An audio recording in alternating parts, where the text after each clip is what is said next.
Good morning. Welcome to Economics Unplugged, the podcast where we dive deep into the minds of some of the world's leading economists. I'm your host, Rashandeep Kaur, and today we have an exciting episode lined up for you. We'll be interviewing one of the famous economists who are shaping the way we understand the problem led by overpopulation. So please welcome our guest, Thomas Malthus.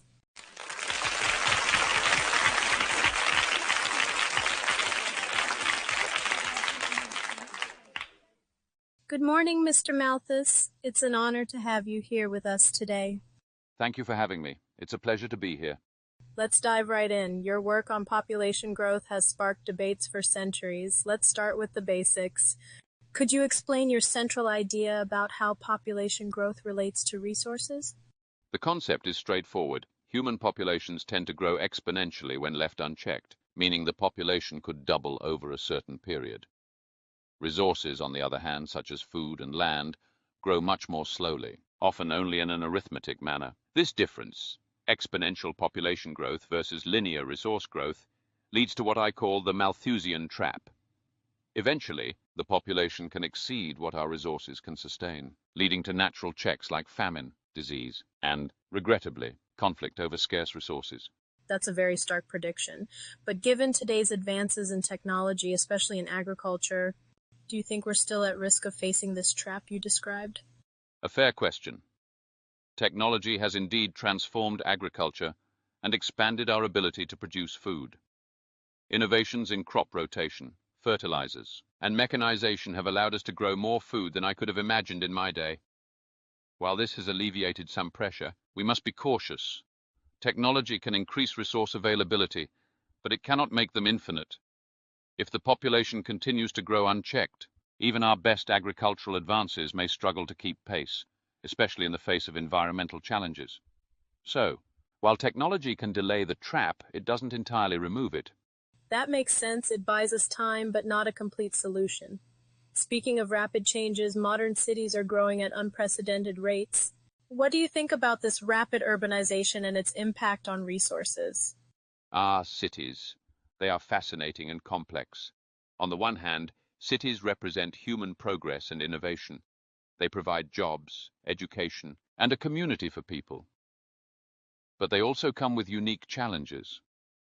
When populations in urban areas grow too quickly, it creates enormous strain on infrastructure, food, water supplies, housing, and sanitation. Overcrowded cities can quickly become hubs of poverty and illness, especially if there aren't enough resources to support the people living there.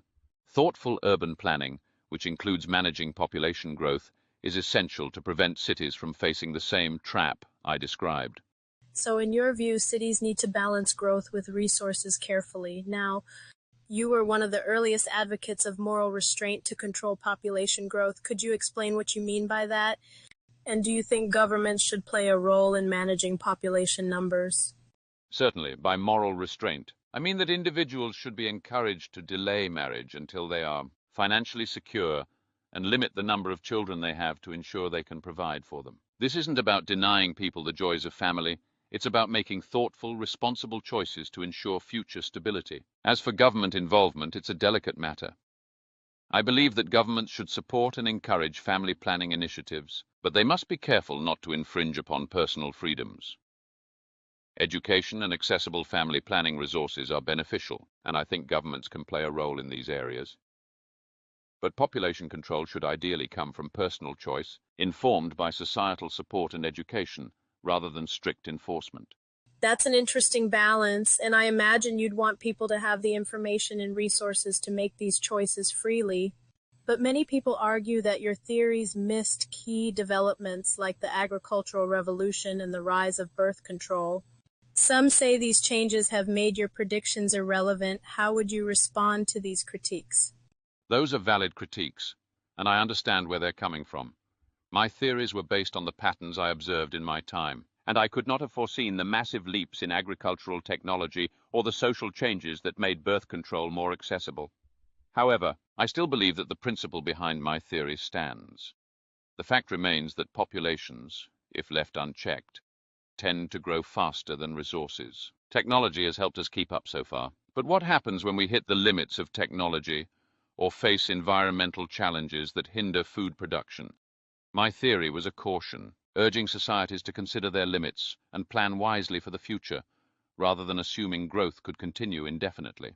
That's a good reminder, especially as we're facing issues like climate change and resource depletion.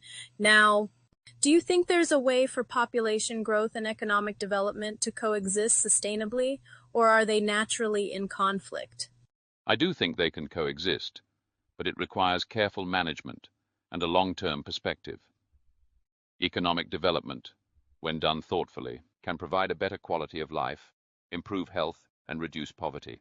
However, if economic growth relies on an unsustainable population increases, we risk depleting our resources too quickly. A sustainable balance requires us to value responsible consumption and avoid excess. Development that respects environmental limits and prioritizes sustainability over sheer profit can indeed go hand in hand with stable population numbers.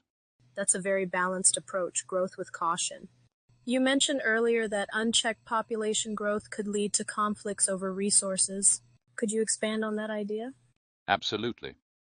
When resources become scarce, competition for them can become intense.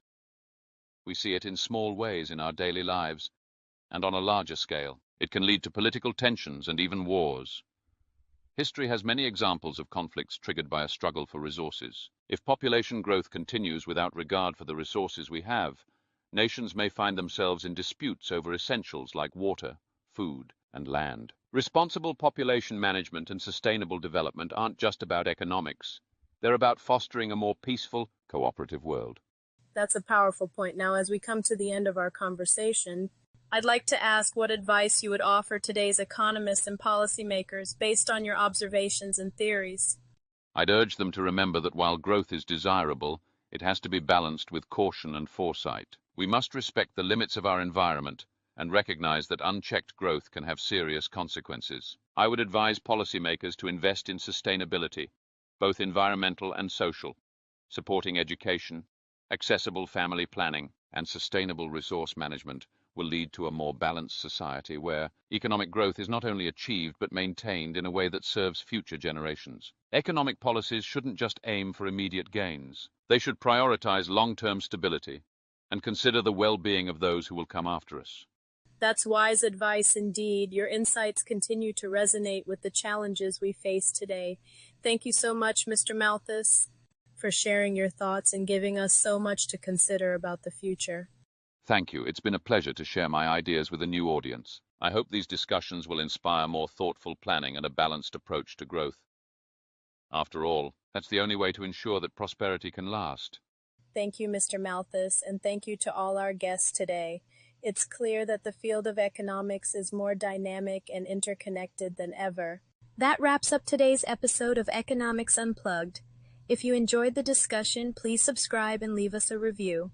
Join us next week when we'll explore the new ideas with some other economists.